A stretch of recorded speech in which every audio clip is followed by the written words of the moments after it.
कैलासीचं निरीक्षण केलं असेल तर सारे भक्तगणच कसे तल्लीनतेने माझी भक्ती करतायत। साऱ्या भक्तगणांच्या मुखात ओम नमः शिवाय, ओम नमः शिवाय, हरी ओम नमः शिवाय या क्षणोक्षणी मंत्राचा ध्वनी संकेत सुरू आहे।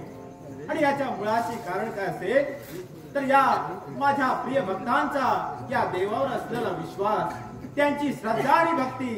मग हे माझ्या प्रिय भक्तांनो, ज्या दयेच्या देवतेची तुम्ही एकनिष्ठतेने भक्ती करतात तोच तुमचा दयेचा देव हा शंभू महादेव तुम्हाला मंगलाशातरेचा आशीर्वाद देतोय, मंगलाशातरेचा आशीर्वाद देतोय। अरे वा, इकडे जर का पाहिलं असेल शांकिनी डांकिनी मरुद्गण पिशाच्यगण शिवगण तुम्ही माझी भक्ती करताय, तुम्हालाही माझा मंगलाशातरेचा आशीर्वाद आहे। अरे वा, बाळ नंदी तूही मान डोलू लागला, अरे तुलाही माझा आशीर्वाद आहे। साऱ्या भक्तगणांना मंगलाशातरेचा आशीर्वाद देण्यासाठी मी सिद्ध झालो, पण जाणीव होती ती एकाच गोष्टीची, या कैलास पर्वती आल्यानंतर त्या आत्मा रूपी रामाला ध्यान धारणा करावी। आणि याच्या मुळाशी कारण काय असेल तर ज्यावेळी देव आणि असुरांमध्ये सागर मंथन झालं, त्या सागर मंथनात मंदार पर्वताची रवी आणि वासुकी नागाची दोरी याच्या सहाय्याने सागर मंथन झालं। एका बाजूला समस्त असुर आणि एका बाजूला समस्त देव, सागर मंथन सुरू झालं।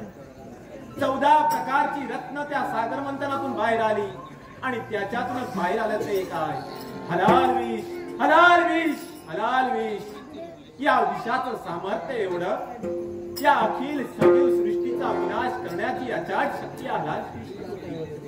पण त्यावेळी साऱ्या देवतांना प्रश्न पडला, जी सृष्टी आपण निर्माण केली ती सृष्टी लयाला जाणार, पण त्याच वेळी या शंभू महादेवानं मागचा पुढचा विचार न करता एका क्षणार्धात ते हलाल अशा प्रकारचं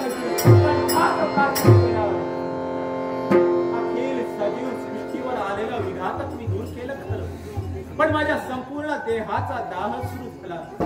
कित्येक उपाय केले, मस्तकी गंगा धारण केली, शीतल चंद्रमा धारण केली, कंठात वासुकी नाग धारण केला, भस्म चर्चिले, पण दाह काही शांत होईना। आणि त्याच वेळी त्या आत्मारूपी रामाचं मी ध्यान चिंतन सुरू केलं। आश्चर्य ते काय, माझ्या देहाचा होणारा दाह शांत झाला। आणि त्याच दिनापासून नित्याचं कर्तव्य कोणतं असेल तर या कैलासीच्या उंच शिखरावर यावं, आत्मारूपी रामाचं ध्यान चिंतन करावं। मग वेळ कशाला आहे, वेळ कशाला आहे।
कार्य हाती घेशी त्या कार्यात तुला सफलता प्राप्त होईल. शुभम भवतु, शुभम भवतु, शुभम भवतु. वा शंभू महाराज, मलाच मोठा आशीर्वाद दिला. नारायण नारायण. अरे आल्या आल्या तू माझी स्तुती केलीस, हा. सप्त सुरांचा वर्षाव माझ्यावर केलास आणि मन कसं प्रसन्न झालं, मन कसं भरून आलं आणि म्हणूनच हातला भरभरून आशीर्वाद वरून आशीर्वाद दिला, पण त्याचा काही उपयोग नाही. नारायण मन निघाल आहे. या कैलास पार्वती येऊन तुला निराशा. हा, कारण काय असेल तर माझी माता इथे नाही. नारायण नारायण. म्हणजे मातेचं दर्शन झालं नाही म्हणून तू निराश होतोय. अरे तुझी माता, अरे तुझी माता गेली. माझी माता गेली. गेली म्हणजे गेली नव्हे, गेली. तिला काय म्हणतात? जगत जननी म्हणतात, मला विश्वमाया म्हणतात. नारायण. अरे आपल्या भक्तांना दर्शन देण्यासाठी गेली आहे. दर्शन देण्यासाठी गेली आहे. नारायण. नारायण, मला सांग रे, मृत्यू लोकाच्या ठिकाणी सारे भक्त माझे सुखात तर आहेत ना? शंभू महादेव तुम्ही झोपला काय? नारायण नारायण. मला सांगा. त्यावेळी आलास त्यावेळीच मला प्रश्न पडला. सहजासहजी कधी येत नाही आणि आलास तर काही नाही तरी घेऊनच येतोस. मग सांग रे नारदा, असं झालंय तरी काय? मला सांगा, त्या काश्मीर नगरीतला भद्रसेन कोण तुमचा? भद्रसेन? हा. भद्रसेन म्हणजे माझा निश्चित भक्त. होय ना? अरे कळू लागला दिनापासून माझी भक्ती केली, हा. भक्ती तरी बंद पडू दिला नाही आणि म्हणूनच तर त्याला राज वैभव दिलं, सर्व सुख दिलं. पण एवढंच नव्हे तर त्याच्या कुशीकुलात एका बाळाला मी जन्म घातलाय. तो तुम्ही कुशीकुलात जन्म घातलाय खरा, कशासाठी? तो बाळ जगाचा तेव्हा झाला. नारायण नारायण. माझा प्रसाद, भक्तीचा प्रसाद म्हणून त्याला तुझ्या जन्म घातला आणि तो म्हणतोय तुझे प्राण गेले. हे कोणी केलंय ते? यमधर्माने केलं आहे. यमधर्माने धर्म केला आहे. नारायण नारायण. पण त्या यमधर्माला समजवण्याचं कर्तव्य तू केलं नाहीस का? मी कित्येक त्याला सांगितलं, विनवणी सुद्धा केली, पण तो काही माझा ऐकला नाही. काय म्हणतोय? या शंभू महादेवाच्या भक्ताला अडवण्याचा प्रयत्न करतोय. यावेळी हाती असलेला जगलक्षात त्या यमधर्माकडे सोडून थांब, थांब. काय करतोय ते? देवा काय करतोय ते? जर हा जगबक्षर तू सोडला तर कित्येकांचे प्राण जातील. त्याला जबाबदार कोण? मग नारदा, याच्यावर मार्ग तूच सांग. याच्यावर मार्ग आहे. या सानिध्यात असलेले कित्येक जण आहेत, त्यातील एकाला तू हात दे. असं जर असेल, हा. कोण रे वीरभद्रा? कसा?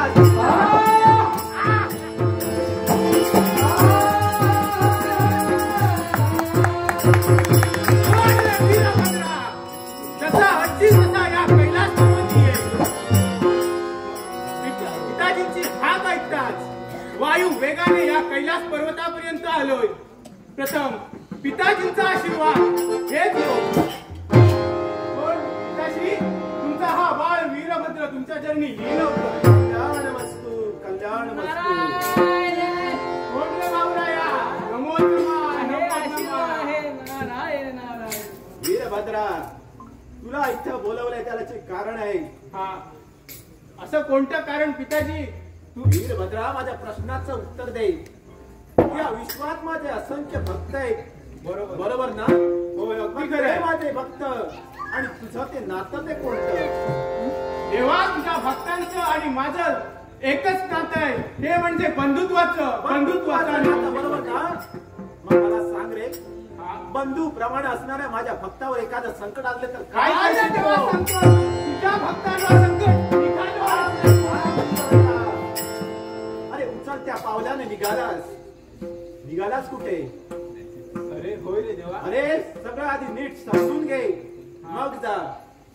माझा एक भक्त आहे, हा. काश्मीर नगरीचा राज करता राजा भद्रसेन. त्याचा कुशीकुलात एका मुलाचा जन्म झाला. माझ्या प्रसादाने त्याचा जन्म झाला. पण त्याचे प्राण ग्रहण करून तो यमराज निघालाय. त्याच्या पाशातील त्याचे प्राण घ्यायचे. काय म्हणाला देवा? तुझ्या भक्ताच्या मुलाचे प्राण यमधर्मापाशी आहे. त्या यमधर्माचा एवढा उन्माद जर असेल तर निघालोय त्याच्या उन्मादाला पाय बंद करण्यासाठी निघालोय.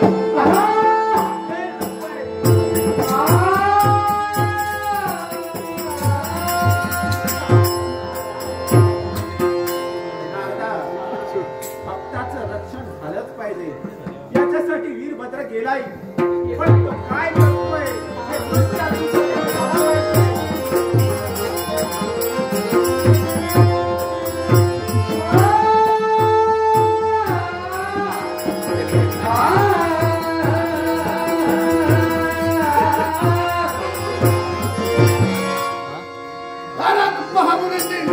सांगितल्याप्रमाणे आज राजा भद्रसेन त्याचा पुत्र सुधर्म याचे पंचप्राण या फासात घेऊन आज यमधर्म यमपुरीत निघतो आहे. या प्रकारे त्याला कशा प्रकारे आणि कसं शासन द्यावं याचा विचार हा यमधर्म करणार आहे.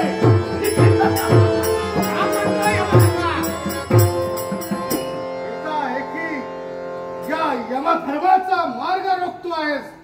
कोण आहेस तू?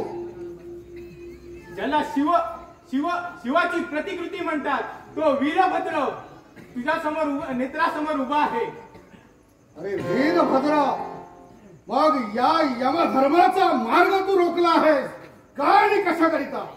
तुझ्या प्रश्नाला मी प्रतिप्रश्न करतोय.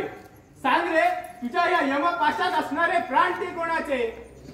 राजा भद्रसेन याचा पुत्र सुधर्म याचे पंचप्राण या माझ्या यमफासात आहे. हे जे तुझ्या यमपाशात असणारे सुधर्माचे प्राण हे माझ्या ताब्यात मला हवे आहेत. कदापि शक्य नाही. 7 दिवसांचा सोबती होता आणि या 7 दिवसानंतर त्याचे पंचप्राण हरण करणं हे या यमधर्माचं कर्तव्य. माझं कर्तव्य मी पूर्ण करतो आहे. माझ्या कर्तव्याच्या आडवा येऊ नको. हे प्राण कैलास पर्वतापर्यंत मला न्यायचे आहे. शिवशंभूंची इच्छा मला पूर्ण करायची आहे. त्यासाठी सांगतोय, पुन्हा एकदा सामोपचाराच्या बोलाने सांगतोय, हे प्राण माझ्या स्वाधीन कर. सामोपचाराच्या भाषेने ऐकणारा हा यमधर्म नव्हे. कैलास पर्वतावरील शंभू महादेव जरी माझ्या कर्तव्याच्या आडवे आले तरी मी हे पंचप्राण देणार नाही. हे बघ यमधर्मा, उन्मादाने तू मातला आहेस, पण हा वीरभद्र सुद्धा काही कमी नाही. त्याने स्वतःच्या आजोबांना या जगसौख्यापासून नष्ट केलं. तिथे तुझी काय गय?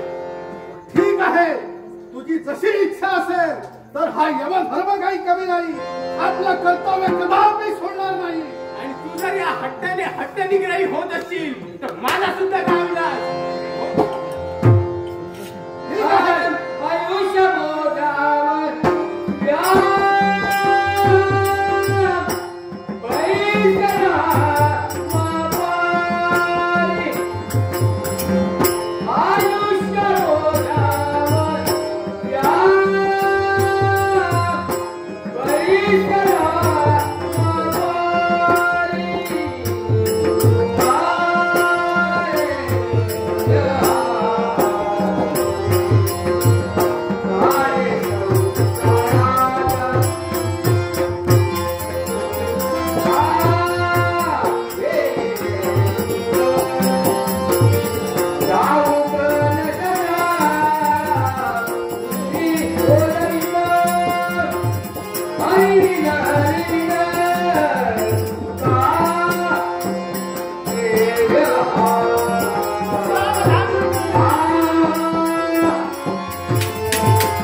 वीरभद्राला मी तर पाठवलंय, तीच इच्छा पूर्ण झाली पाहिजे एवढंच मी तुला यावेळी सांगतोय.